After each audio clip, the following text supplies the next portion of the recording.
Luminous റേഡിയോയുടെ പ്രിയപ്പെട്ട ശ്രോതാക്കളെ, ഈശോ മിശിഹായ്ക്ക് സ്തുതിയായിരിക്കട്ടെ. വിശുദ്ധ മത്തായിയുടെ സുവിശേഷം 5-ാം അധ്യായം 44-45 തിരുവചനങ്ങൾ.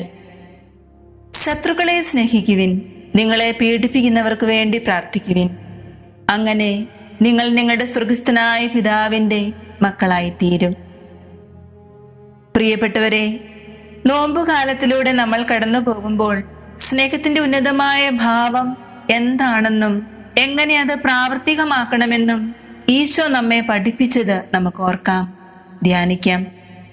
തന്നെ കുരിശിൽ തറച്ചവർക്ക് വേണ്ടി, തന്റെ മുഖത്ത് തുപ്പിയവർക്ക് വേണ്ടി, തന്റെ താടിമീശ വലിച്ചു പറിച്ചവർക്ക് വേണ്ടി, തന്നെ പരിഹസിച്ചവർക്ക് വേണ്ടി, ഇസ്രായേലിന്റെ രാജാവാണെങ്കിൽ കുരിശിൽ നിന്ന് ഇറങ്ങി വരട്ടെ, ഞങ്ങൾ നിന്നിൽ വിശ്വസിക്കാം എന്ന് തന്നെ വെല്ലുവിളിച്ചവർക്ക് വേണ്ടി അവിടുന്ന് ശാന്തമായി പ്രാർത്ഥിച്ചു. പിതാവേ, അവരോട് ക്ഷമിക്കണമേ, അവർ ചെയ്യുന്നതെന്തെന്ന് അവർ അറിയുന്നില്ല. സ്നേഹത്തിന്റെ അടയാളമായ ചുംബനം വഴി തന്നെ ഒറ്റിക്കൊടുത്ത തന്റെ പ്രിയ ശിഷ്യനായ യൂദാസിനെ അവിടുന്ന് സ്നേഹിത എന്ന് വിളിക്കുന്നു. പ്രിയപ്പെട്ടവരെ, സ്നേഹത്തിന്റെ ഉന്നതമായ ഭാവം എന്താണെന്ന് സ്വജീവിതത്തിലൂടെ കാണിച്ചു തന്ന ഈശോ ഈ ചെറിയവരിൽ ആരെയും നിന്ദിക്കരുതെന്നും ഈ ചെറിയവരിൽ ഒരുവൻ പോലും നഷ്ടപ്പെട്ടു പോകുവാൻ തന്റെ സ്വർഗീയ പിതാവ് ആഗ്രഹിക്കുന്നില്ല എന്നും നമ്മെ ഓർമ്മിപ്പിക്കുകയും ഈ ലോകത്തിലുള്ള എല്ലാ മക്കളെയും സ്വർഗീയ പിതാവിനായി നേടണമെന്ന് ആഗ്രഹിച്ച് എല്ലാവരെയും കുരിശോളം സ്നേഹിക്കുകയും ചെയ്തു. കാരണം നമ്മുടെ ആത്മരക്ഷ, നമ്മുടെ നിത്യജീവൻ അതുമാത്രമായിരുന്നു അവിടുത്തെ സ്വപ്നം. ഈശോ കാണിച്ചു തന്ന ഉന്നതമായ സ്നേഹത്തിന്റെ മാതൃകകളായ അനേകം വിശുദ്ധരെയും രക്തസാക്ഷികളെയും സഭാചരിത്രത്തിലും നമുക്ക് കണ്ടുമുട്ടാനാകും. തന്നെ കല്ലെറിഞ്ഞു കൊന്നവർക്ക് വേണ്ടി, കർത്താവേ, ഈ പാപം അവരുടെ മേൽ ആരോപിക്കരുതേ എന്ന് അതിധീരം പ്രാർത്ഥിച്ച ആദ്യ രക്തസാക്ഷിയായ വിശുദ്ധ സ്തേഫാനോസും, തന്നെ വധിക്കാനായി വെടിയുതിർത്ത മെഹമ്മദ് അലിയാഗ എന്ന തുർക്കിഷ് തീവ്രവാദിയോട് നിരുപാധികം ക്ഷമിച്ച് അവനെ സ്നേഹിച്ച വിശുദ്ധ ജോൺ പോൾ രണ്ടാമൻ മാർപ്പാപ്പയും ഇതുപോലെ മറ്റനേകം വിശുദ്ധരും ഈശോ കാണിച്ചു തന്ന ഉന്നതമായ സ്നേഹത്തിന് മാതൃകകളാണ്. പ്രിയപ്പെട്ടവരെ, നിങ്ങളെ സ്നേഹിക്കുന്നവരെ മാത്രം നിങ്ങൾ സ്നേഹിച്ചാൽ നിങ്ങൾക്ക് എന്തു പ്രതിഫലമാണ് ലഭിക്കുക എന്ന് ഈശോ നമ്മോട് ചോദിക്കുമ്പോൾ, സ്നേഹത്തിന്റെ ഉന്നതമായ ഭാവം നമ്മുടെ ജീവിതത്തിൽ പ്രാവർത്തികമാക്കേണ്ടതിന്റെ ആവശ്യകത ഈശോ എടുത്തു പറയുകയാണ് ചെയ്യുക.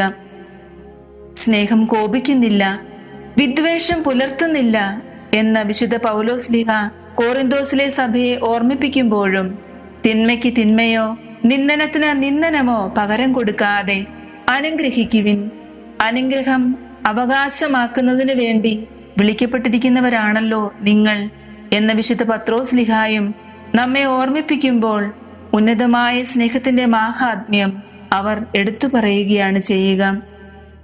ഉന്നതമായ സ്നേഹം കൂടെയുള്ളവരുടെ നന്മകളെ കാണുന്നതിനും പ്രോത്സാഹിപ്പിക്കുന്നതിനും അവരുടെ ഉയർച്ചയിൽ ആഹ്ലാദിക്കുന്നതിനും മാത്രമല്ല അടങ്ങിയിരിക്കുന്നത്.